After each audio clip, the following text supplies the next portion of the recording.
한 주간 잘 지내셨습니까? 네. 네, 오늘 이 시간도 주님의 기도로 시작해 보겠습니다. 성부와 성자와 성령의 이름으로 아멘. 하늘에 계신 우리 아버지의 이름이 거룩히 빛나시며 아버지의 나라가 오시며 아버지의 뜻이 하늘에서와 같이 땅에서도 이루어지소서. 오늘 저희에게 일용할 양식을 주시고 저희에게 잘못한 일을 저희가 용서하오니 저희 죄를 용서하시고 저희를 유혹에 빠지지 않게 하시고 악에서 구하소서. 아멘. 성부와 성자와 성령의 이름으로 아멘. 네, 이제 오늘은 지난번에 나라가 망한 거를 봤고, 여러 임금들의 이야기와 그리고 망하고 이제 유배를 가는 이야기를 이제 좀 해보도록 하겠습니다.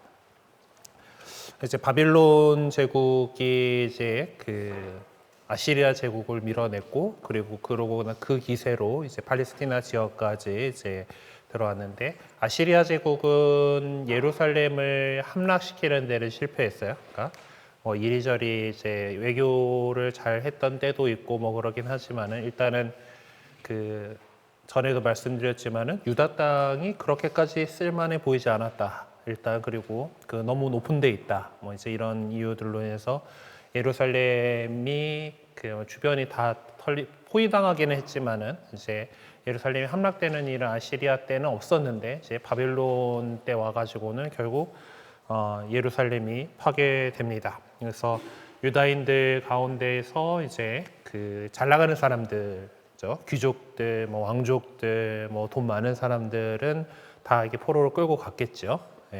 그리고 그래서 그렇게 해서 이 바빌론에서 유배 생활을 하게 된 것이 이제 이스라엘 역사 안에서 하나의 큰 전환점이 됩니다.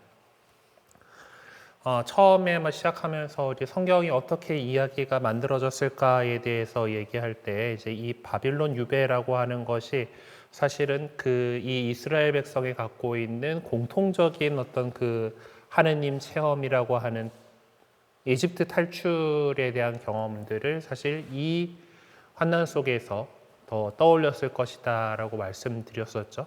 그 전까지 여러 집안에서 이제 그 이야기로 전해져 내려온 것들이 왕조 시대가 되었을 때 어느 정도 이제 이런 것 문자를 사용하게 되고 이제 기록이 되었고, 그것이 어떤 체계를 갖추고 이렇게 된 것은 바빌론 유배라고 하는 사건이 있었기 때문이다.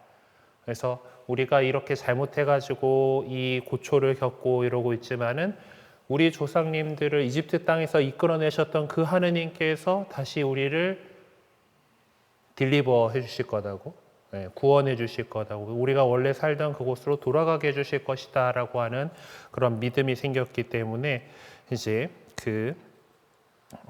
여러 가지 이제 이스라엘의 어떤 종교 안에서 이제 큰 역할을 하게 돼요. 일단은 예루살렘 성전이 파괴됐기 때문에 그들이 성전에서 지내고 있던 하느님께 드리는 제사를 바칠 수가 없었겠죠. 그렇게 할 수가 없었어요. 성전 자체가 없어졌기 때문에 그런 국가 제의가 중단되었고, 그리고 바빌론으로 끌려간 사람들, 그 바빌론의 소나기를 피해서 이집트로 도망간 사람들, 이런 사람들, 뿔뿔이 흩어진 유다인들은 다른 나라의 지배를 감수하면서 또 새로운 환경에 적응해야만 했었던 것입니다. 그리고 또한 이제 팔레스티나 이 지역에 그대로 남아 있었던 사람들도 있었겠죠. 그렇지만 그들은 역시 또 이제 그 바빌론의 그 통치 아래서 고초를 또 겪게 됩니다. 적어도 이제 외관상으로 이스라엘은 어느 모로 보나 어떤 하나의 제대로 된 국가라고 할 수가 없었던 그런 상황이죠. 또 바빌론 시대가 끝나자 유다인들은 또 차례로 이제 페르시아, 또 그리스의 통치를 받게 됩니다. 페르시아가 이제 그 바빌론을 밀어냈고, 페르시아가 또 쭉쭉쭉쭉 서쪽으로 가다가 그리스 세력하고 이렇게 부딪혀가지고 그리스가 또 다시 이쪽을 지배하는 그런 상황이 되죠. 하지만은 이제 이렇게 점령당했다고, 정복당했다고 해가지고 이스라엘의 어떤 역사가 끝난 것이 아니었습니다. 예루살렘에 멸망한 것, 바빌론으로 유배간 것, 그래서 그리고 또 구약 성경 시대 말기에 어떤 오리엔트 지역을 휩쓴 거대한 변화의 물결 속에서 이스라엘 사람들은 나름대로 공동 사회를 계속해서 유지했고 자기네들이 어떤 종교적 전승을 계승하고 발전시켜 왔습니다. 그래서 이 시기에 유다인들의 삶에 큰 영향을 미칠 유다이즘, 어떤 유다주의, 유다교의 토대를 마련하게 되는 그런 시기가 바로 있습니다. 이 시기가라고 할 수가 있는 거죠. 우리나라 역사 안에서도 보면은 일제강점기 때 괜히 또 민족 정의 그 역사를 더 많이 이렇게 더 생각하게 되고 뭐 이제 그래서 그런 움직임 속에서 대중교 같은 이제 당군을 아예 신앙으로 받아들이는 종교가 생긴다던가 하는 식의 그런 움직임이 나타났던 것처럼 이들도 그 자신들의 정체성을 그전에는 예루살렘이라고 하는 성전이라고 하는 것 중심으로 해서 그곳에 하느님께서 계시고 거기서 하느님께 제사를 지내고 하면서 일치해 왔던 그런 민족성에 대한 것들을 이제 그런 곳에서 찾을 수가 없는 거죠. 이제 하느님께서 우리를 어떻게 이끌어 오셨는가라는 이야기에서 찾게 되는 겁니다. 그래서 성경을 더욱더 이제 파게 되는 거죠. 이거는 사실 나중에 이제 예수님 시대 이후의 유대교에도 마찬가지로 나타나는 현상입니다. 하여튼 그때도 로마가 예루살렘을 다 밀었잖아요, 그렇죠? 다 파괴시켜 버렸습니다. 그래서 지금에 남아 있는 유대교는 어떤 그 말씀 중심의 종교가 되어 있는 거예요. 네, 이 시기 때도 좀 비슷한 영향들이 있었던 것이라고 볼 수 있겠습니다. 하여튼 이 시기에 이스라엘 역사를 기술하는 것이 직접적인 정확한 자료가 거의 없습니다. 뭐 일단은 성경 안에서도 보면은 지난 시간에 우리가 봐왔던 그 임금들의 역사들 안에서 보았을 때 이제 뭐 그 왕실 실록이 있었다더라라고 하는 표현들이 성경에 나오긴 하지만은 그 왕실 그 다윗 왕실의 실록이라고 하는 것은 소실된 거죠.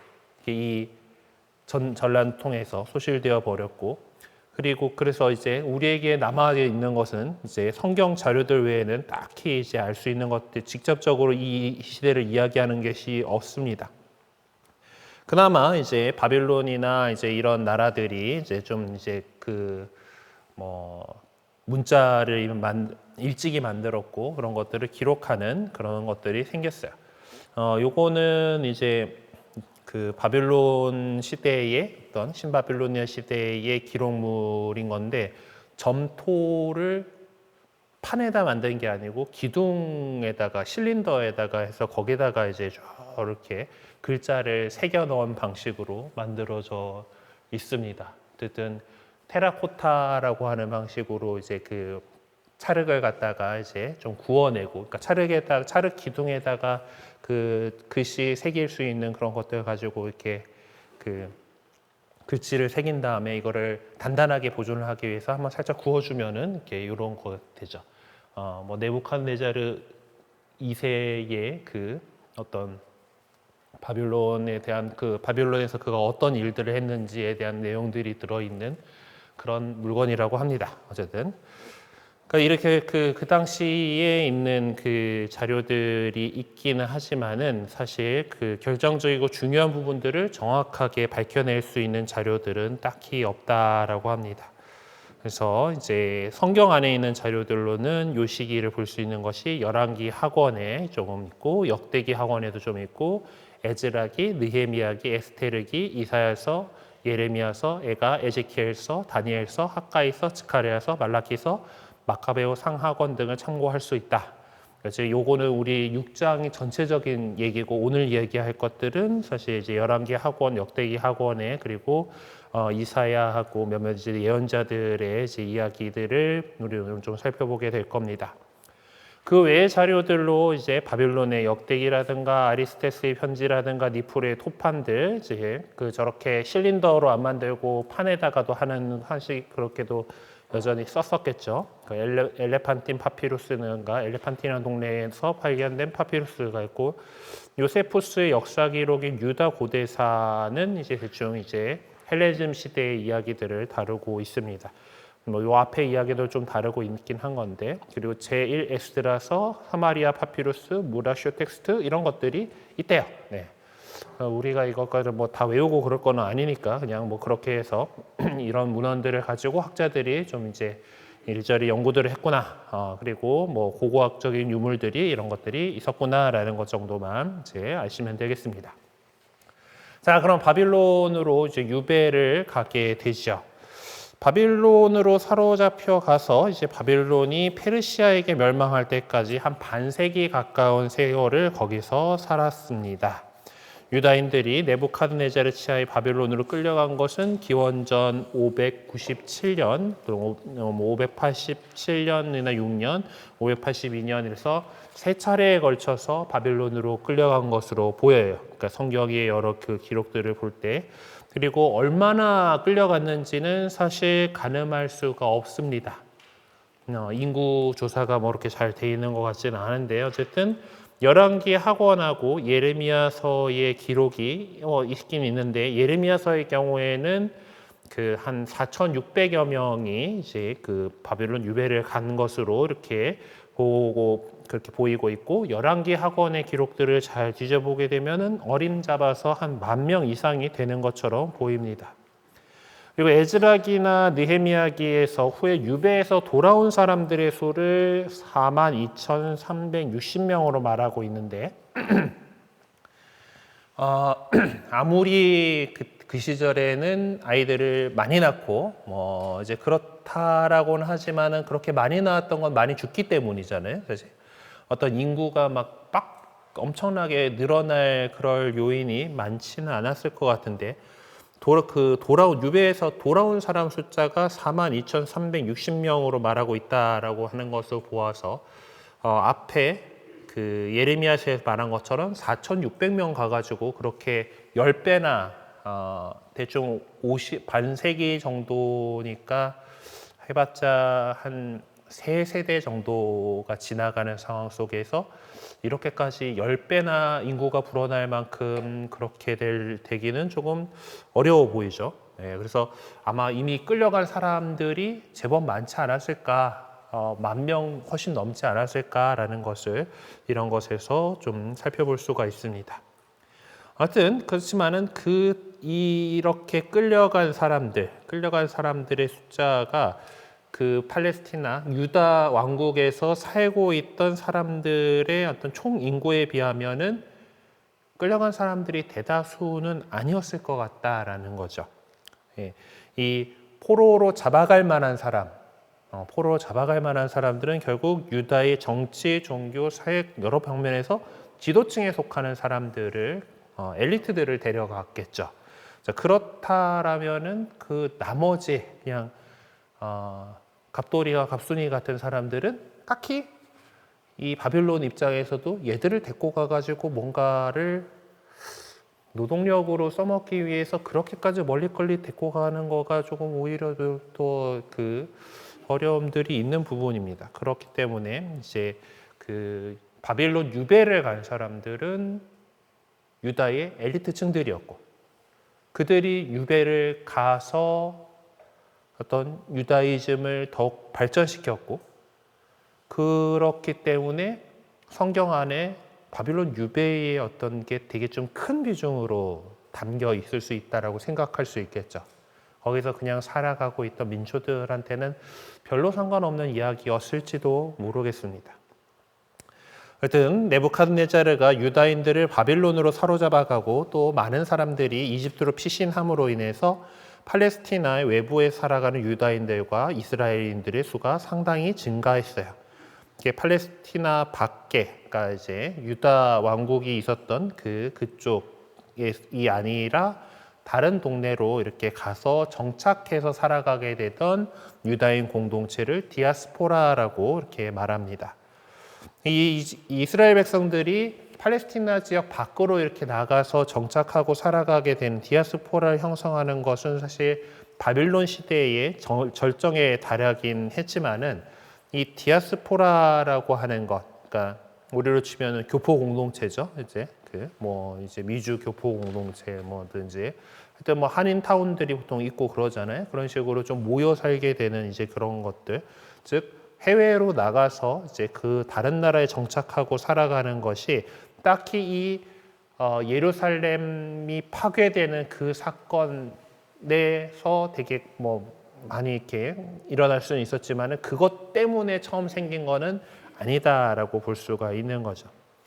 이미 뭐 그 전에도 뭐 네부카드네자르가 그 예루살렘을 멸망시키기 이전에도 뭐 아시리아가 북이스라엘 사람들 많이 잡아갔었고, 또 그리고 뭐 거기 그 아시리아가 유다도 많이 침공했었기 때문에 또 예루살렘 밖에 있는 사람들 가운데에서도 이제 끌려갔었던 사람들이 있었을 거고, 그들이 또 그들 가운데에서 그 안에서 민족의 정체성을 지키면서 디아스포라를 형성하고 살았던 사람들이 또 더 있었던 것으로 보입니다. 그런 흔적들이 이제 그 이사야서라든가 예레미야서에 이렇게 나온다라고 이렇게 지금 책에는 적혀 있네요.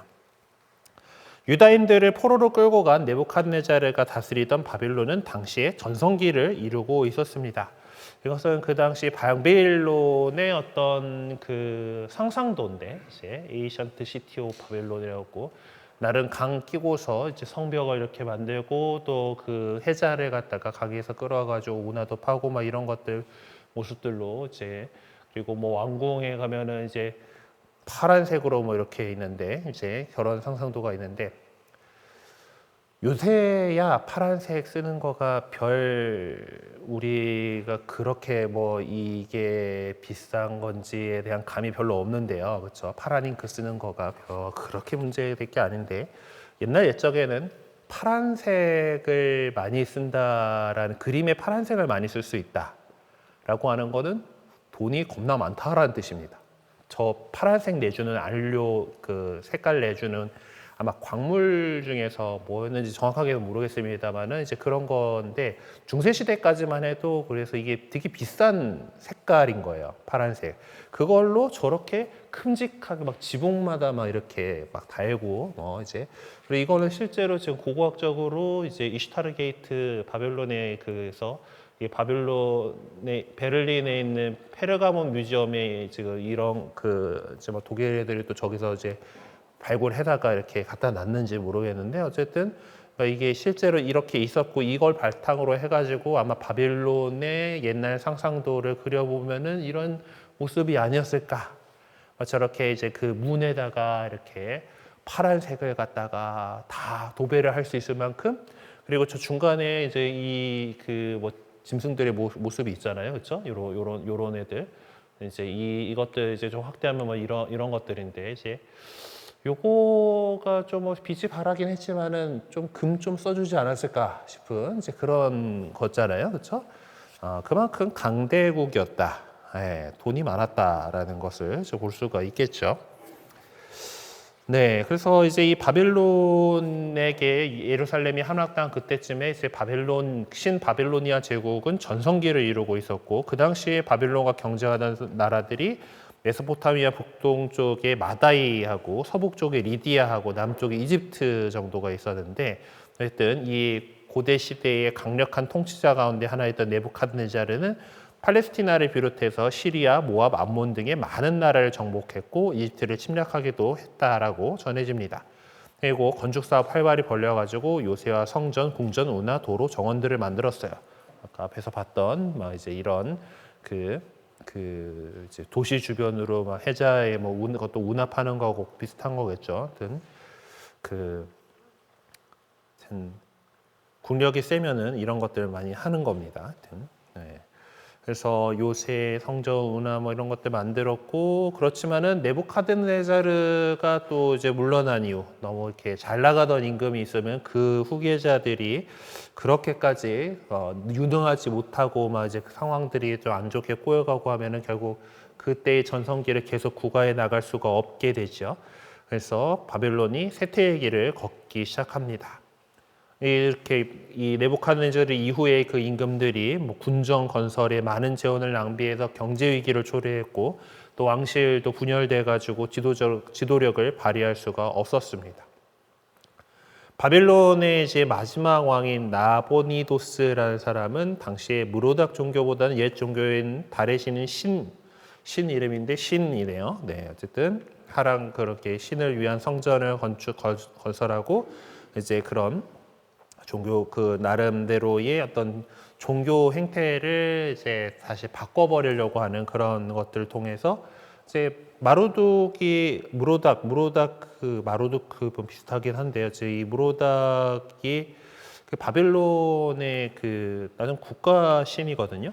지금 보여드리는 것이 이제 무슈슈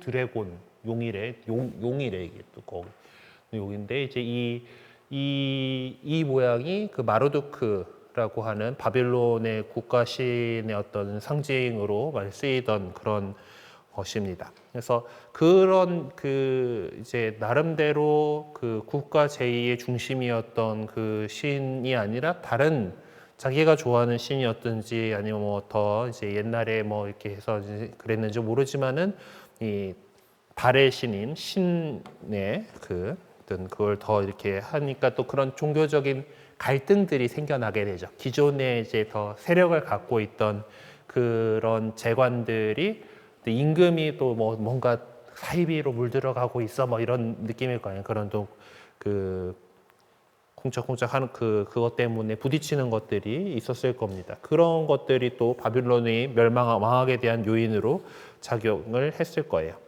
나보니도스는 자신의 유능한 아들인 벨차르에게 나라를 맡기고 바벨론을 떠나서 이제 아라비아 사막에 있는 에돔의 남동쪽에 있는 테마라는 동네에서 한 10여 년을 살면서 바빌론의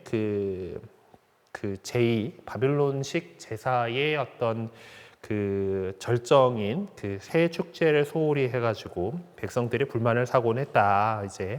그래서 이제 그 당시는 여전히 임금하고 이제 임금도 역시 종교적인 지도자고 그러니까 그런 것들을 제사 지내고 하는 것들을 잘 해야지 그 사람들의 마음을 좀 이렇게 그 집중을 시키고 또 제사 지내면 음복하잖아요, 그렇죠? 그래서 거기 바쳐주던 것들 좀 이렇게 먹을 것도 좀 이렇게 풀고 새해 맞이해서 그러면 얼마나 좋아요. 그렇게 해서 사람들 선심도 사고 그렇게 해야 되는데 제대로 안 했단 말이에요. 그러면 사람들이 불만이 높아지게 되는 거죠.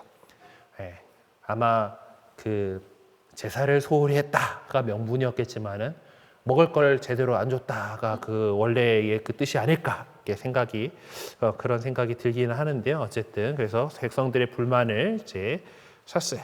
그래서 이 나보니도스가 이게 아들 벨차르에게 나라를 맡기고라는 거는 이게 그 다음 임금으로 네가 해라라고 이렇게 양위한 것이 아니라 이제 그 왜 세자한테 뭔가 좀 시켜보는 거 뭐라 하지?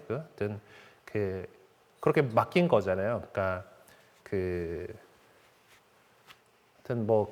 이건 나란 일은 네가 좀 돌보고 나는 근데 아직 내가 왕에서 물러난 건 아닌 상태에서 세자가 네가 좀 다스려라 하고 10년이나 그 엉뚱한 데 가 있었던 거잖아요. 그렇죠? 이제 이것도 그 임금의 직무를 유기하고 있는 그런 모습들이죠. 이제 어쨌든 이 시기가 이제 종교적 관심 때문에 그랬던 건지 아니면은 뭐 바빌론의 국력을 회복하고 지중해 연안과 아라비아 지역을 공략하기 위해서 그랬는지 그쪽에 가가지고 이렇게 좀 정복 사업을 어떻게 해야 될까를 뭐 이렇게 고민을 했던 거죠. 어쩐지 그거는 확실하지 않지만은 어쨌든 그렇게 그 조정을 비우고 있는 사이에 이제 어떤 뭐 제의도 소홀히 하고 뭐 이제 그랬던 것들이 이제 그 문제가 생겼고 결국 기원전 539년에 나보니도스가 이제 바빌론으로 돌아와서 어떤 이 축제를 부활시키려는 애를 썼지만은 왕이 오랫동안 수도를 비웠기 때문에 영 상황이 좋지 않았다. 그래서 뭐 이제 방어 상태도 허술했고 또 이제 백성들이 키루스를 환영할 정도로 여기서 말하는 키루스는 페르시아의 임금입니다. 키루스를 환영할 정도의 불만이 고조되어 있었어요. 바빌론 제국 그래서 기원전 539년에 페르시아에 의해서 멸망을 하게 됩니다. 네, 근데 어쨌든 그 시기들이 있긴 하지만은 바빌론에서의 유다인들이 그 과정도 네부카드네자르 때 이제 잡혀가가지고 많이들 그쪽으로 끌려가가지고 거기서 어떻게 살았는지 이제 이런 것들은 이제 바빌론의 디아스포라 생활을 한번 살펴보도록 합시다. 유다인들의 디아스포라가 가장 많았던 곳이 메소포타미아 지역이에요. 그래서 결국 그쪽으로 그 북쪽으로 많이 끌려갔다라는 건데 이미 아시리아 시대 때도 그쪽으로 데려가진 그 유다인들이 많이 있었고 그리고 바빌론 유배도 또 있었고 그렇게 해가지고 많이 있었습니다. 바빌론 유배 때는 어떤 조상들의 이집트 노예 생활과는 달리 그렇게 가혹한 것은 아니었던 것 같으로 보입니다.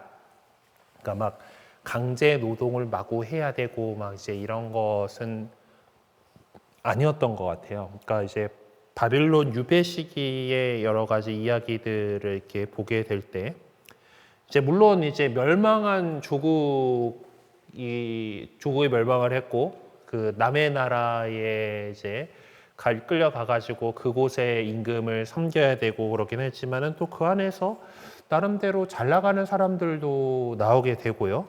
뭐 이제 그 잘해서 자리를 잘 잡았는지 그쪽에서 뭐 관직도 차지하기도 하고 뭐 이제 그런 그 이야기들이 나오는데 어쨌든 그래서 뭐 이제 그 원래 고향 땅, 그러니까 우리 조상들에게 약속된 그 땅이 아니라 딴 데 가서 살아야 된다라고 하는 그것들이 있었지만은 아주 뭐 구속을 받거나 제약을 받거나 하는 일은 없었던 것으로 보입니다. 나름 반자유민 사회를 형성했고 상당한 자치권을 누리면서 팔레스티나에서 지켜왔던 풍습이나 가족제도 뭐 이제 나름대로의 이제 그 동네 어르신들이 어떻게 이렇게 해나가는가 하는 그런 지도 체제라든 것들을 계속해서 지켜나갈 수 있었던 것으로 보입니다. 그리고 유다에서 내가 뭐 행정 조직에서 지방 행정에서 일했던 사람들이 계속 이제 그 바빌론 유배 가서도 그쪽에서 그런 관직을 한다든가 뭐 이제 예언자라든가 제사장들의 조직이 늘 그냥 좀 남아 있는 듯 유다 자체의 일부 조직이 유지되어 있는 것을 뭐 예레미야서나 에ze키엘서에서 보면은 살 수가 있었고 뭐 아주 이제 원래 동네까지는 아니겠지만 그 근방에서 나름 그 이주도 할 수 있고 집도 소유하기도 했고 서신 교환도 하고 또 능력에 따라서는 관직에 오르는 등 직업을 가질 수가 있었고 또 그렇게 해서 재산을 모으고 노비도 지낼 수 있었고 또 부유한 사람들도 있었던 것 같습니다. 이러다 보니까 이제 그쪽에서 이제 잘 살아가다 보면은 그냥 그 동네에 동화되어서 그냥 유다인으로서의 정체성을 잃어버리고 살아가는 사람들도 제법 됐었겠죠. 네, 상당수 있었을 겁니다. 그렇지만은 또 유다인들이 그런 속에서도 자신들의 정체성을 지키면서 살아가려고 이렇게 노력을 했던 것으로 보입니다. 유다인 디아스포라는 개척이 필요한 폐허가 된 성읍이나 농사를 지을 필요가 있는 지역들뿐만 아니라 행정 중심지 또는 크바르강 등 강 부근에 정착해서 농업이나 상업에 종사하면서 살았던 것으로 보입니다. 큰 상업 도시였던 니프르의 기원전 5세기경 상황을 알 수 있게 해주는 이제 그 무라슈 토판이라는 토판에 이제 뭔가 있는데 이 내용이 사실은 상업 활동에 관련된 문서라는 장부 뭐 이런 거였을 것 같아요. 뭐 누가 뭐 이렇게 이제 이런 것들을 그 안에서 보면은 장부니까 이제 거래처가 적혀 있어야 될 거잖아요. 그럼 누가 누구한테 얼마를 받았어 뭐 이런 것들이 아마 적혀 있을 것 같은데 그 안에 보면은 그 여기에 나오는 이름들 가운데 한 전체의 한 8% 정도가 유다인으로 보이는 이름이 있다. 그러니까 이미 그 동네에서 나는 여러 유다인들이 적극적으로 상업 활동을 벌였던 것으로 이렇게 볼 수 있겠습니다. 이 바벨론에서 잡혀간 유다인들은 이 유배지에서 이제 신앙 생활을 어떻게 해 나가면서 이제 그 어떤 유다이즘이라고 하는 그 어떤 사상 체계를 만들어 나가게 됩니다. 바빌론에 잡혀간 유다인들은 비록 자신들의 민족 종교를 유지할 수는 있었어요. 그렇죠?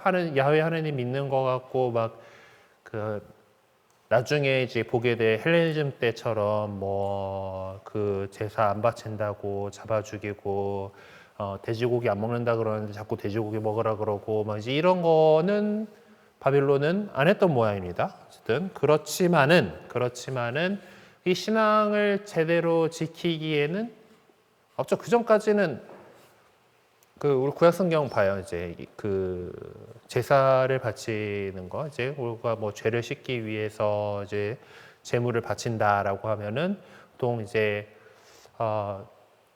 피 본 것은 피로 갚아야 되는 거가 옛날 사람들의 어떤 그 사고 체계인데, 사람이 죽을 죄를 저질렀다고 해가지고 사람을 피 볼 수는 없잖아요. 그렇기 때문에 짐승한테 죄를 뒤집어 씌우고 짐승을 잡아서 피를 봐가지고 그걸 통해서 제사를 바치면서 죄를 용서받았다, 뭐 이런 식으로 생각을 했단 말이에요.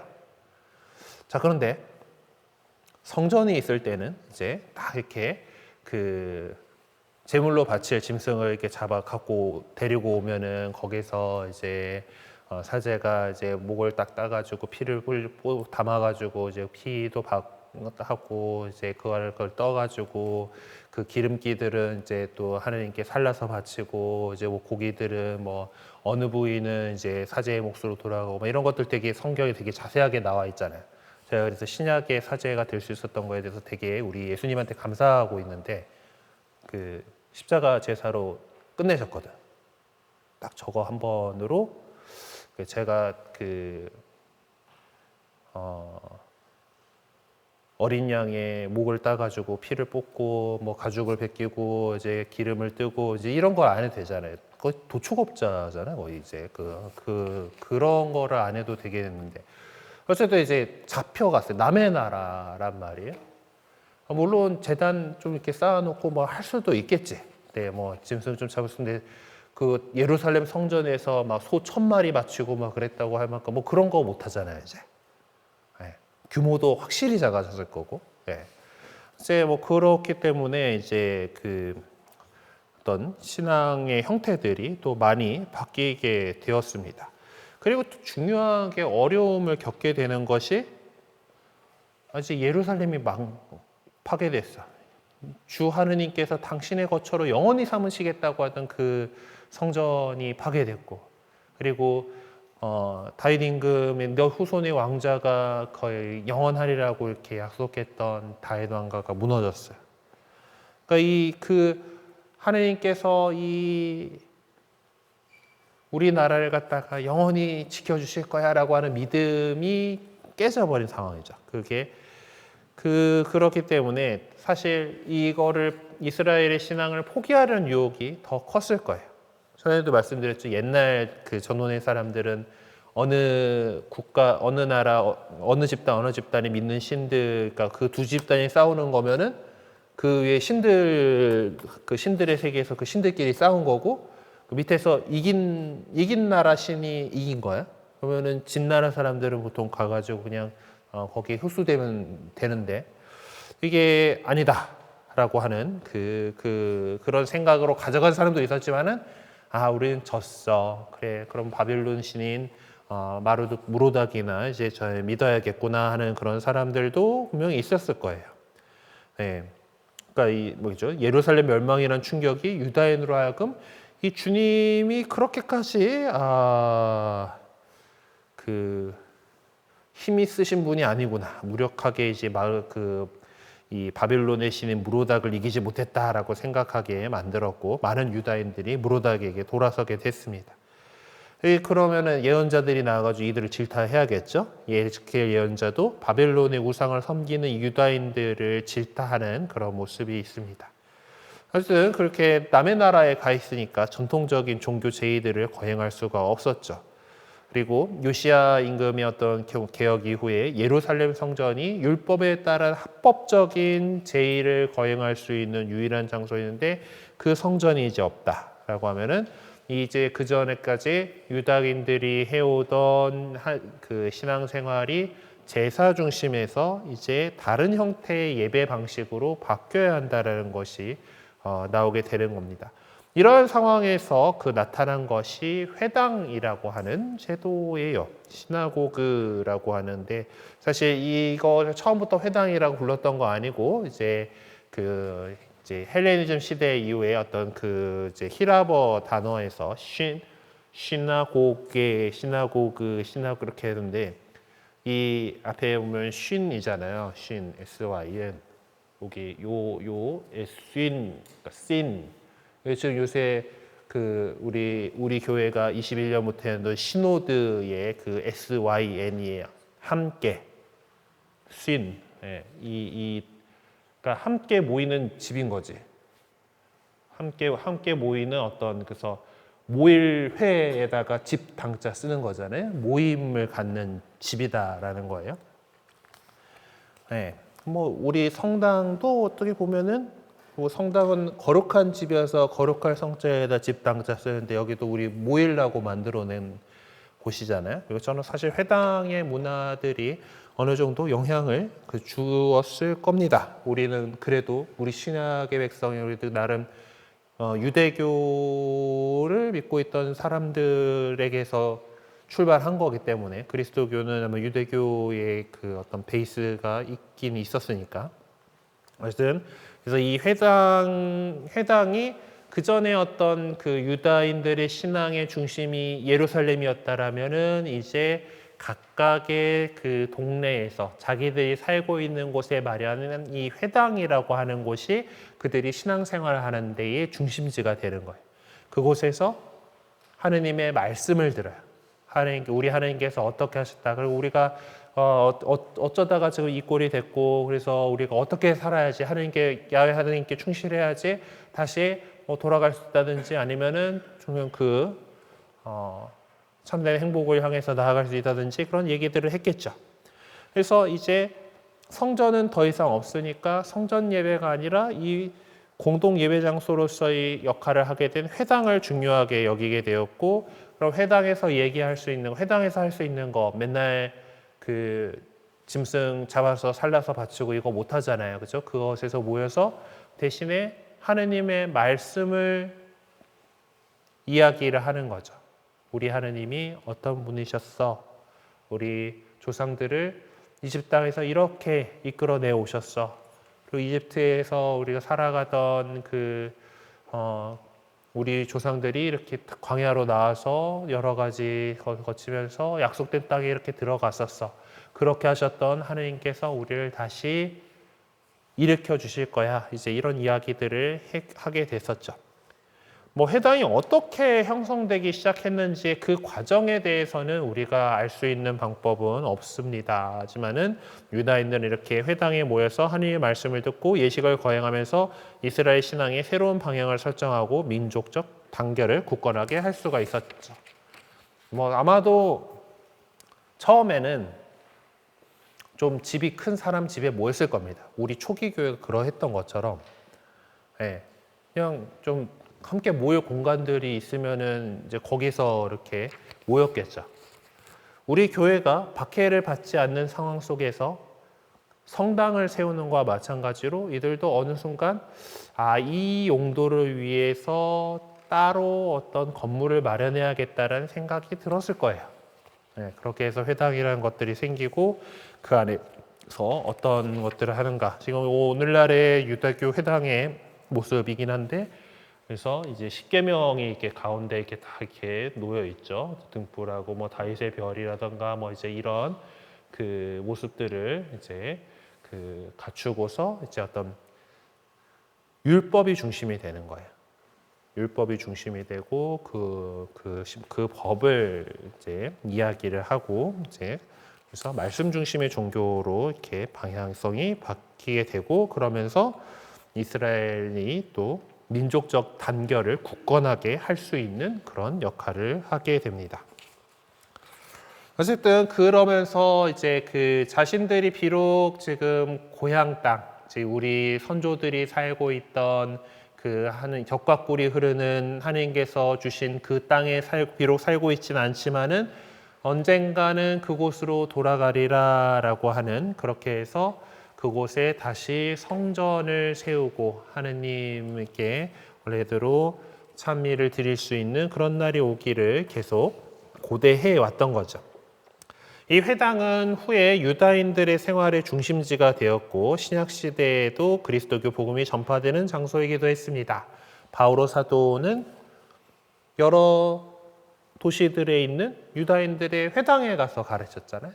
그런 복음을 선포하는 데 있어서 중심지가 되는 거죠. 하느님 아는 사람들이 모여 있는 곳이니까 그곳에서 복음을 선포하기가 더 좋았던 것이죠. 그리고 회당과 함께 이 시기에는 어떤 할례라든가 안식일이라든가 정결 예식이라든가 율법 교사들이라든가 기도라든가 이런 것들의 비중이 높아진 것으로 보입니다. 이렇게 유배 생활을 하는 조건 속 그런 상황 속에서도 이스라엘 백성들은 하느님 신앙을 주님에 대한 신앙을 지켰고 신앙의 뿌리를 확고하게 내려갔습니다. 그리고 이 유배 시기에는 이스라엘이 모든 이민족들에게 파견되었다는 사상이 나타나기 시작했어요. 그러니까 우리 하느님이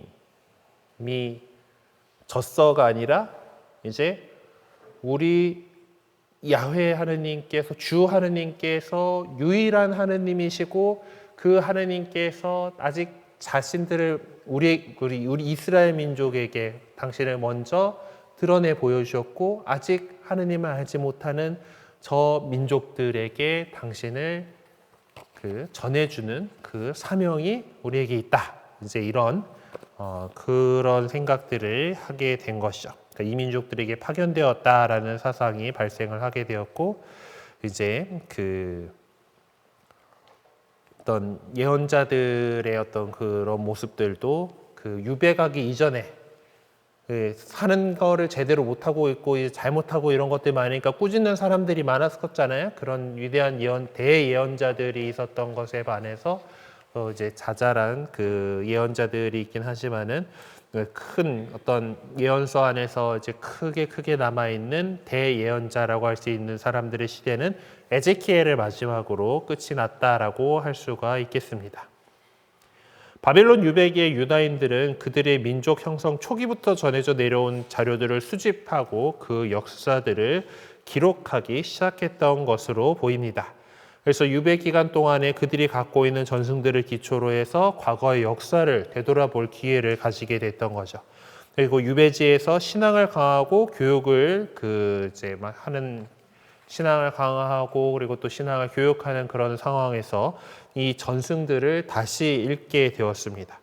그래서 이들이 겪고 있는 지금의 이 환난, 남의 나라에 이제 끌려가가지고 우리나라 망하고 남의 나라에 끌려가가지고 겪고 있는 이 모든 일들이 하느님의 예언자들이 이미 미리 예언된 것이라는 사실과 그 환난이 하느님의 존재와 권능과 조건의 몰락이 아니라 우리 하느님이 약해 빠져가지고 저 무르둑한테 졌어가 아니라 이 하느님께서 우리가 제대로 회개하고 그분의 뜻에 따라 살지 못했기 때문에 저 민족을 이용하셔서 저 바빌론이라는 몽둥이로 우리를 혼내시고 있는 거야 라는 그런 생각으로 이제 강화를 하게 되는 거죠.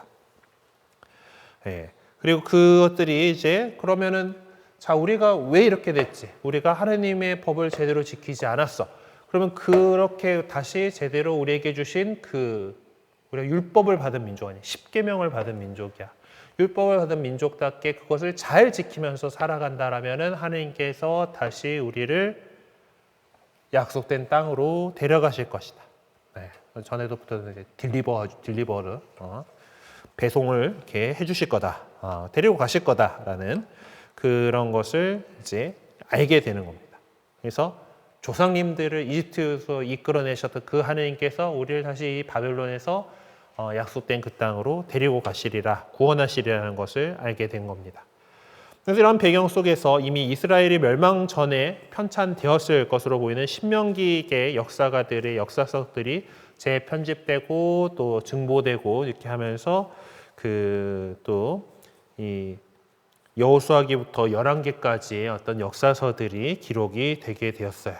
그리고 여러 사건들을 통해서 그 진실이 입증된 예언자들의 발언이나 또 구전이나 문서로 그런 발언들 역시 구전으로 전송되었었고 또 그것이 문서화되었었고 이제 그런 예언자들의 이야기가 정리가 되고 그것이 지금의 예언서로서 이렇게 남아있게 된 것입니다. 사제들 역시 이스라엘의 모든 역사를 다시 읽고서 이 역사가 언제나 그들의 역사 가운데 늘 계셨던 그 하느님께서 역사하심이 이 역사 이게 그 한자가 좀 다르긴 하던데 어쨌든 하느님께서 이렇게 이 우리 가운데 계시면서 일하셨던 그것들이 언제나 그분께서 우리와 함께 계셨다라는 것들을 다시 하고 그것이 이스라엘이 그동안 갖고 해왔던 모든 제사들 그리고 축제들 이런 것들의 근거가 되어 왔다라는 것들을 다시 발견하게 됩니다. 그래서 그들은 야훼계라든가 엘로힘계 전승 자료들을 근거로 해서 모든 제의에 관한 규정들을 기록하게 된 거죠. 그리고 오경에 나오는 사제계 자료들도 이 유배 시대에 편찬된 것으로 보입니다. 이렇게 유배기에 형성된 이스라엘의 새로운 신앙 형태를 갖다가 유다이즘이라고 이렇게 부르게 되고요. 그리고 이 유다이즘은 후에 에즈라 때에 이르러서 좀 더 분명한 모습을 갖추게 됩니다. 그래서 이 유배 시대에서 이렇게 어떤 그 신앙이라고 하는 것들이 더 그 정리가 되고 강화되고 이렇게 해서 그 흐름들 속에서 결국 예수님께서 오시던 그 시대의 상황들이 만들어져 나가는 거예요. 예수님 시대에 보면은 예수님도 보면은 갈릴리 지방에 있는데 그러니까 이미 이제 돌아왔음에도 불구하고 이렇게 그 디아스포라 가서 만들었던 회당들이 결국 유다인들의 지역들 동네마다 이렇게 생기게 되죠. 네. 그래서 이미 그 안에서 회당 중심의 이런 모습들의 이 성전을 다시 짓긴 했지만은 그래도 남아 있었던 거고 그 안에서 계속 하느님 이야기를 해 가는 겁니다. 그리고 그 성전이 복구가 되었기 때문에 뭐 파스카 축제 같이 이렇게 축제일 되면은 예루살렘들로 다 이렇게 와가지고 또 제사를 지내고 또 축제를 지내고 하는 그런 모습들을 그 어떤 배경들이 이 바빌론 유배라고 하는 이 기간들을 통해서 그 상황들이 만들어지게 되는 거죠. 자, 이 시기의 예언자들을 좀 살펴봅시다. 사실 이제 그 나라가 망하기 전까지 예언자들이 너네 이렇게 하면 망한다 조심해라 사실 하느님께 돌아와라고 그렇게 얘기를 했지만은 이스라엘 백성들이 그거를 잘 안 들었죠. 잘 듣고 그 요나서에 나오는 거기 그 니네베처럼 아시리아 제국 수도인데 니네베 망한다 하니까 그냥 바로 이렇게 그 자로옷을 뒤집어 쓰고 죄를 뒤집어 쓰고 막 이제 그렇게 회개하려고 하는 그런 것들을 갖다가 유다 백성들이 했었으면은 안 망했을 건데 이제 안 그랬으니까 정말 결국 망한 거죠. 그래서 이 예언자들이 이미 그렇게 하느님의 말씀을 선포를 했었고 그런 것이 이제 실제로 예루살렘이 멸망함으로 해서 예언자들이 했던 그 말이 진실이었다라는 것이 입증되게 된 거죠. 이스라엘의 그 국가 상실이라는 대재난을 겪고서도 신앙을 유지할 수 있었던 것은 어쩌면 예언자들이 있었기 때문이기도 합니다. 예언자들이 이스라엘에게 그들이 겪는 고난의 의미를 깨우쳐주고 또 앞으로 오게 될 희망에 대해서 하나님께서 다시 우리를 되돌려 주실 거야. 데리고 가실 거야 라고 하는 그 희망에 대해서 끊임없이 이야기를 했던 거죠. 그 미래를 제시함으로써 그들을 끊임없이 일으켜 세우려고 했던 겁니다. 그래서 그 예언자들이 어떤 활동들이 바빌론 유배 시기 안에서도 여러 가지들이 보이게 되고요. 그리고 이 시기에는 이런 예언자들의 활동들이 이제 글로 기록되기 시작한 시기다라고 할 수가 있습니다.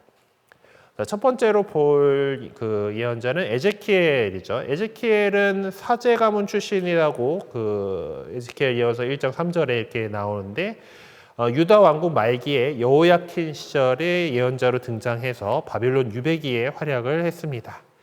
그러니까 이제 그 바빌론 유배기는 이제 그 바빌론 유배기 하여튼 그 여호야킨 이 그 에제키엘이 등장하고 활동을 하게 된 이 시기는 그 앞에 예레미야의 활동이 이제 끝나가던 무렵이었던 것으로 보여요.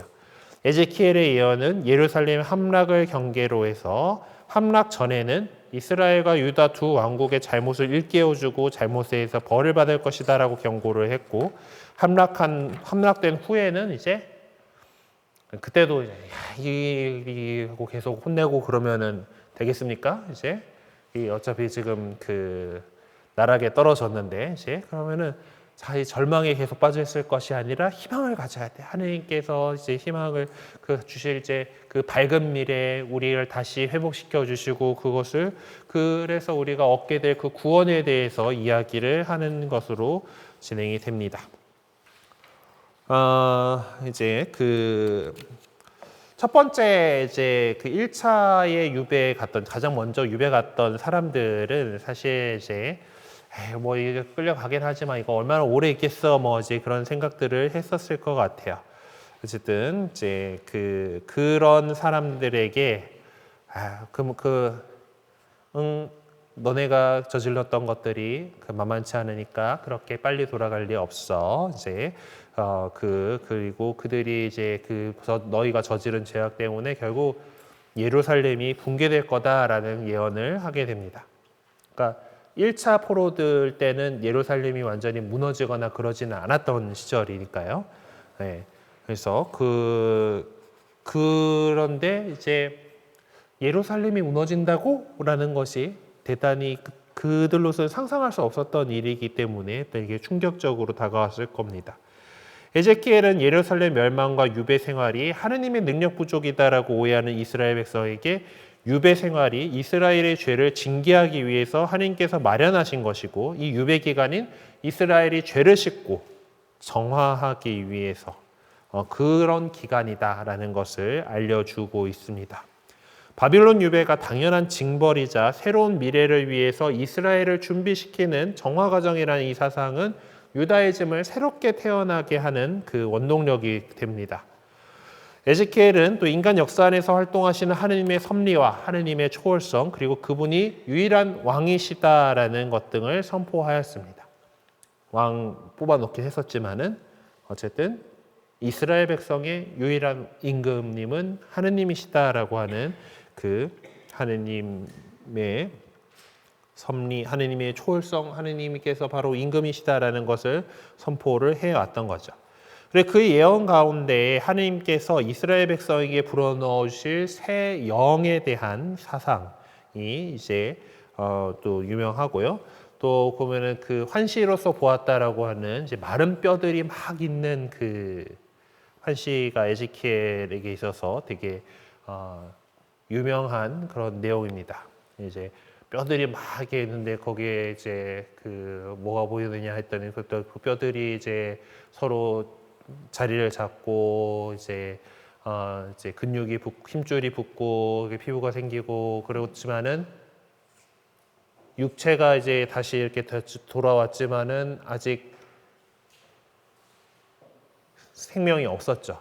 그래서 거기서 하느님께서 하느님 영이 숨을 불어 넣으시자 그들이 살아나서 이제 군대가 되는 그런 모습들로 이렇게 나오는데 그것은 이제 하느님께서 불어넣어 주실 그 숨, 그 생명, 그 영으로 이제 다시 이스라엘 백성이 재건되리라고 하는 그런 희망을 보여주는 것이죠. 그래서 에제키엘의 소명 가운데서 가장 큰 것은 이스라엘 백성에게 앞으로 그들에게 올 희망찬 미래를 제시하는 것이었다라고 하죠. 그래서 새로운 수도인 예루살렘과 그곳에서 하느님과 함께하는 삶을 우리가 살아갈 거다라고 제시하면서 이스라엘 백성에게 위로와 희망을 전하는 그런 역할들을 합니다. 두 번째는 제2 이사야인데 이사야서는 보면은 그 세 부분으로 나누어 볼 수가 있어요. 근데 이게 같은 사람이 이렇게 쓴 것 같진 않단 말이지. 내용들이라던가 이런 것들을 볼 때 한 사람이 이렇게 많은 기간들을 계속 살아왔을 것 같아 보이지는 않는 거고. 그래서 제2 이사야, 제3 이사야는 다른 사람이었을 거지만은 그 이사야라고 하는 이름으로 어떤 예언 활동을 했던 이 예언서를 이렇게 작성을 했던 그런 사람일 것 같다라고 봅니다. 그래서 제2 이사야하고 정확한 이름이 알려지지 않은 이 예언자는 편의상 제2 이사야 또는 바빌론의 이사야라고 불린다라고 이제 그 가로를 넣어놨는데 바빌론의 이사야라고 불린다라는 것은 이 제2 이사야에서 이야기하는 내용들이 바빌론 유배 때의 상황들을 잘 담고 있다라는 것이죠. 그러니까 첫 번째 그 제1 이사야라고 해서 그 이사야 예언자의 정신을 이어받은 것으로 보이는 바빌론 유배 말기의 예언자로 이제 보여요. 그래서 대충 기원전 550년에서 539년 정도에 활동한 것으로 추정을 합니다. 그리고 오늘날 이사야서에서 40장에서 55장의 이 제2 이사야서로 이렇게 봐요. 자, 어쨌든 여기서 그는 바빌론의 종말을 예고했고 페르시아의 키루스를 이스라엘을 구원하시고자 하는 주님의 목적을 이룰 도구로 묘사했고 예루살렘의 재건을 묘사했습니다. 그러다 보면 페르시아의 키루스가 이제 키루스 임금이 페르시아가 이제 확장을 하면서 바빌론을 몰아내고 페르시아는 그 정책이 이제 제국에 이제 충성만 다하면은 살던 대로 살게 해줄게라고 그랬잖아요. 막 이제 여기저기 이주시키고 강제 이주시키고 하는 것이 아니라 이제 그렇기 때문에 페르시아 때의 바빌론 유배에서 돌아올 수가 있었던 거고, 그러고 막 이제 그래 느그신에게 우리 나를 위해서 잘 빌어주도록 해 하면서 성전 지어 이렇게 해주고 막 그러니까 이스라엘 사람들 입장에서는 대단한 분이에요, 대단한 분. 그래서 구약 성경 이제 조금 공부하시다 보면은 이제 이 키루스에 대한 것이 거의 이분이 메시아시구나, 뭐 이제 이런 그 느낌으로까지 옵니다. 그거는 우리 다음 시간에 자세히 살펴보도록 하죠. 네, 어쨌든 이제 그의 메시지가 이제 그리고 이제 그렇게 묘사했고 예루살렘의 재건을 이제 묘사했고 이 제2 이사야는 이 바빌론으로부터 돌아오는 것, 그것이 새로운 이집트 탈출이다라는 그렇게 얘기를 했고, 그래서 우리가 회개해야지, 이곳에서 회개해서 하느님과 이스라엘의 다시 계약을 재확인하는 그런 예언 활동들을 합니다.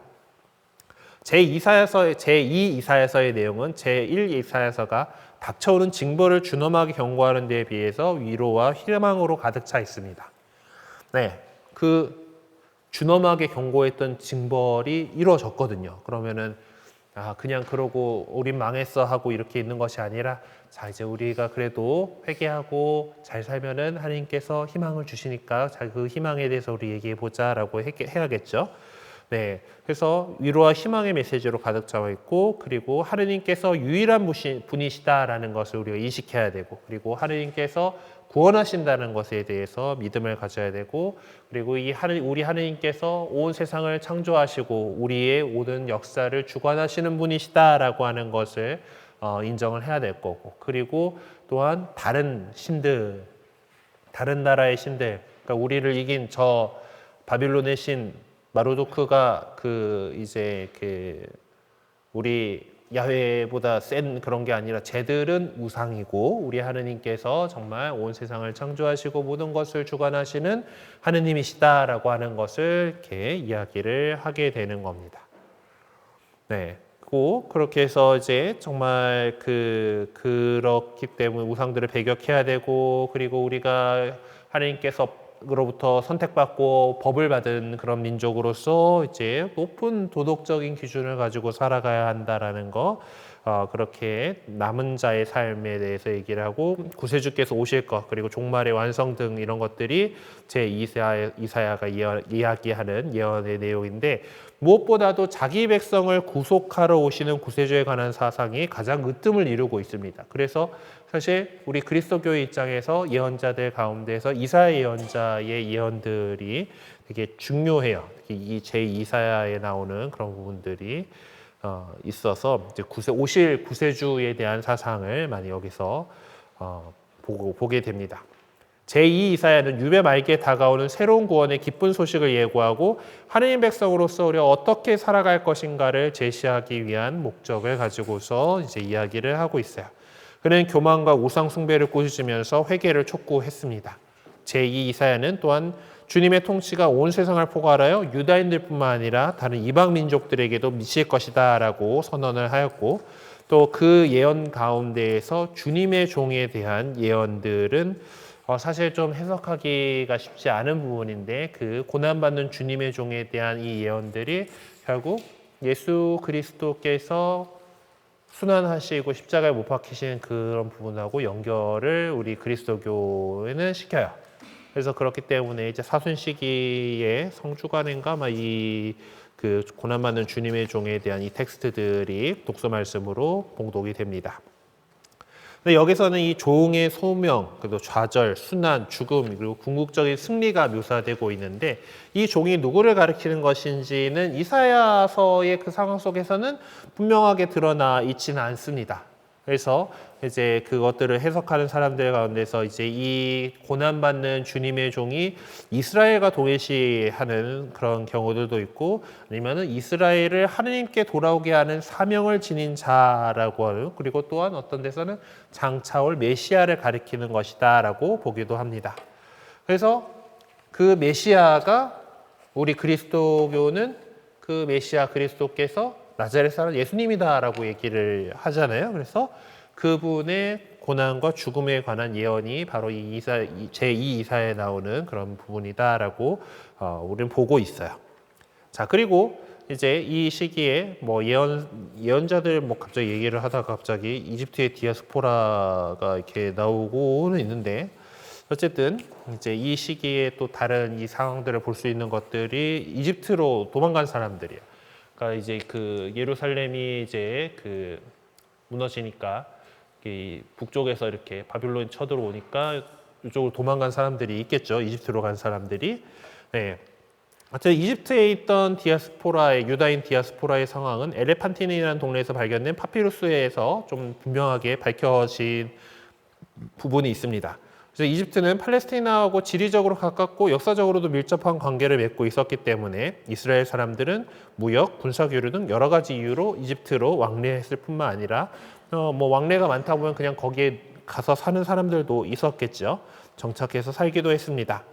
예루살렘이 함락된 뒤에 이스마엘이 바벨론에 임명된 총독 그달랴를 살해한 후에 유다인들이 살해한 후에 몇몇 유다인들이 바벨론의 보복이 두려워서 이집트로 옮겨갔을 때 그런 얘기가 나오는데 이제 그럴 때 보면은 이집트의 디아스포라가 좀 증가했을 것으로 보입니다. 그쪽으로 도망간 사람들도 제법 됐을 거다라는 거죠.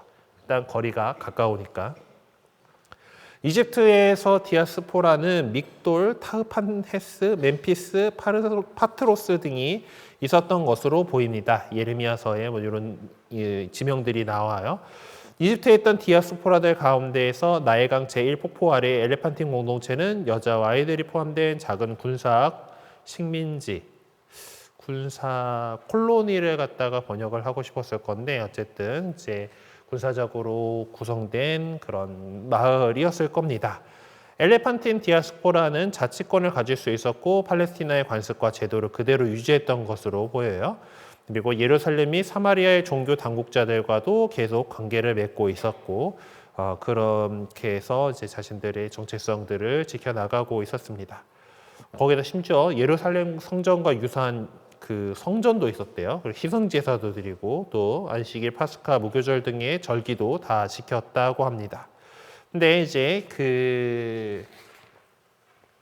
뭐 여러 가지 이제 그것들 때문에 이제 뭐 예루살렘까지 가기에는 좀 멀고 막 그래서였을 거로 보이지만은 어쨌든 그렇게 자기네들끼리 뭐 이제 성전을 이렇게 짓고 거기서 제사를 지내고 하는 거는 예루살렘에 있는 사제들이 보기에는 요놈들 봐라 싶어지는 거잖아요. 사마리아에서 그거 한 것도 뭐라고 했던 사람들인데 어쨌든 그리고 또 그 안에서 또 주변에 더 다른 종교들을 믿고 있는 이집트 사람들하고 교류가 더 많다 보니까 또 그렇게 넘어가게 되는 그래서 결국 그 주 하느님에 대해서도 믿지만은 또 다른 신들까지도 같이 믿는 혼합 종교 양상을 이제 나타내기도 했고 역시 이집트와 동화되는 그런 양상을 보이기도 했던 것으로 보입니다. 또 그리고 이제 남아 있는 것은 또 팔레스티나 지역이겠죠. 예루살렘 멸망 이후에 한 40여 년간의 팔레스티나 상황에 대해서는 딱히 알려진 것이 없습니다. 요때 뭐 어떻게 됐는지 뭐 이제 이런 것들인데 하지만은 짐작해 볼 수가 있죠. 외적에게 이제 그 유린된 나라에서 굳이 이들이 끌고 가지 않은 이 사람들이 겪게 되는 어려움들은 만만치 않았을 겁니다. 그러니까 그 전까지는 자기들의 나라가 있다라는 거는 국가가 하는 일은 뭐예요? 국민을 잘 지켜야겠죠. 이스라엘에 처음에 왕정이 생긴 것도 다 뭐 때문에 그래요? 외적이 침패 오면은 그들을 지켜줄 군사적인 지도자가 필요했던 거죠. 매번 깨지고 나서 판관 세워가지고 그때 대응하려니까 너무 늦어. 그러면 상비군인을 가지고 있는 왕이 가가지고 딱딱딱 해결을 해줘야 돼라고 하는 그런 면에서 근데 그 임금이 없어졌습니다. 그 나라가 없어졌어요. 그렇다라는 거는 여기저기서 뭐 약탈당하고 뭐 그럴 만한 상황이다라는 거죠. 안 그래도 뭐 뜯어먹을 게 없으니까 그냥 냅두고 갔겠지. 그런데 또 그럼에도 불구하고 그 외세가 이제 뭐 총독도 마련해가지고 이렇게 지명해가지고 했다라는 거는 결국 세금 받아야 될 거잖아요, 그렇죠? 또 나름 이제 많은 그 고된 노동과 과도한 세금으로 괴로움을 당하는 백성들의 고통을 이제 애가에서 이제 보게 됩니다. 어쨌든 그럼에도 불구하고 유다 전체가 폐허가 된 것은 아니기 때문에 군대가 주둔했던 요새들인 라키스, 아랏, 엔게디 등과 예루살렘들은 파견되었지만은 예루살렘 북쪽의 베냐민 지역 등의 다른 도시들은 남아 있었고 그리고 앞서도 말했지만은 바빌론에 끌려간 사람보다 남아있던 사람들이 더 많았을 것입니다. 그래서 예루살렘에서는 하층 계급에 속한 사람들이 계속 농사를 지었었고 또 모압이나 암몬, 에돔 등으로 피신했던 사람들도 적당히 이제 돌아와 가지고 살았던 것으로 보여요. 종교 생활도 계속하게 됐는데 그것은 미츠바를 위시해서 지방에 있는 성소들을 중심으로 이루어지면서 희생 제사 의식도 거행을 하고 있었습니다. 예루살렘 성전이 비록 파괴되었지만은 그래도 그 폐허에서나마 북부 이스라엘 사람들을 비롯해서 순례자들이 희생 제물을 바치는 성지의 역할을 계속했던 것으로 보입니다. 그래도 하던 그게 있으니까 그래도 예루살렘 성전이 무너지긴 했지만은 그곳에서 다시 그래도 하느님 바쳤던 그 제사를 생각하면서 제사를 바치는 사람들이 있었을 거예요. 그리고 종교 지도자들인 사제들의 세력은 예루살렘을 중심으로 했던 차독 계열에서 이제 미츠바를 중심으로 하는 사제들에게 넘어가게 되고 미츠바를 중심으로 종교 활동을 이끌어 나가게 되었습니다.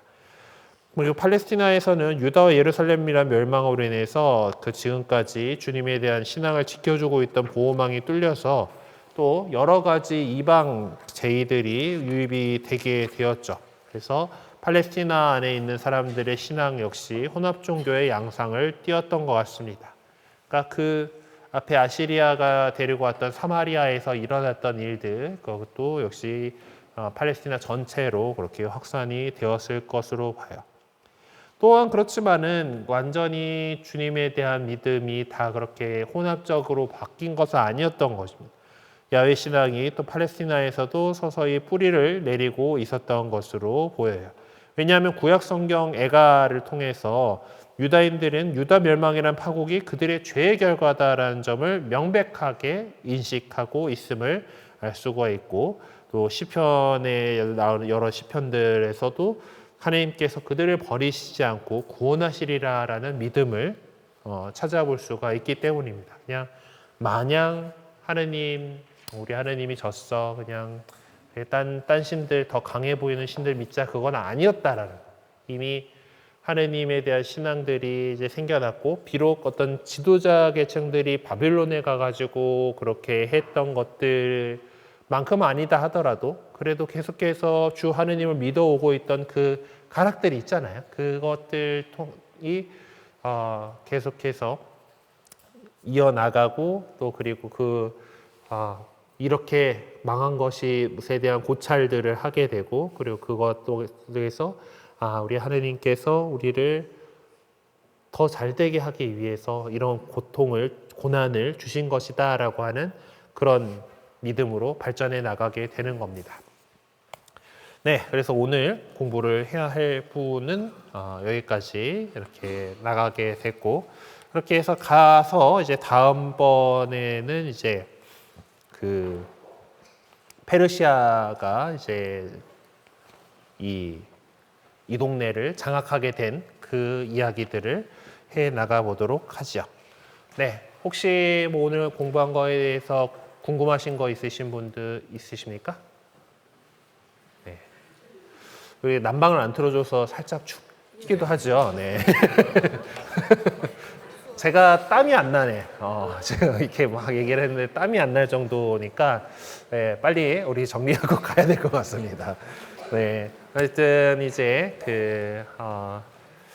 많이 이제 그 예수님 시대로 가까워져 가고 있습니다. 이제 페르시아에서 그 지배 상황 속에서 그리고 그 아까도 얘기했지만은 페르시아가 그렇게 했던 것 때문에 뭐 이분이 메시아신 것 같아. 그 페르시아 임금에 대해서 뭐 그런 사상까지 나오고 그리고 성전도 새로 다시 짓고 뭐 물론 크진 않았기 때문에 나중에 예수님이 그 가까웠을 때 헤로데 대왕이 다시 이제 더 증축하고 뭐 이제 이런 것들을 하긴 했지만은 어쨌든 성전도 새로 생기고 이제 그렇지만은 또 그 유배 기간 동안에 디아스포라에서 이제 생겨난 회당 제도라던가 이제 이런 그 말씀에 대해서 더 중요하게 여기는 그런 부분들도 남아 있고 이제 이런 모습들이 이제 페르시아의 그 상황 속에서 또 이야기가 또 진행이 되겠습니다. 네, 그러면 이 시간 또 하나님께 영광 드리면서 마무리하겠습니다. 성부와 성자와 성령의 이름으로 아멘. 영광이 성부와 성자와 성령께 같이 이제와 항상 영원히 아멘. 성부와 성자와 성령의 이름으로 아멘. 네, 수고하셨습니다.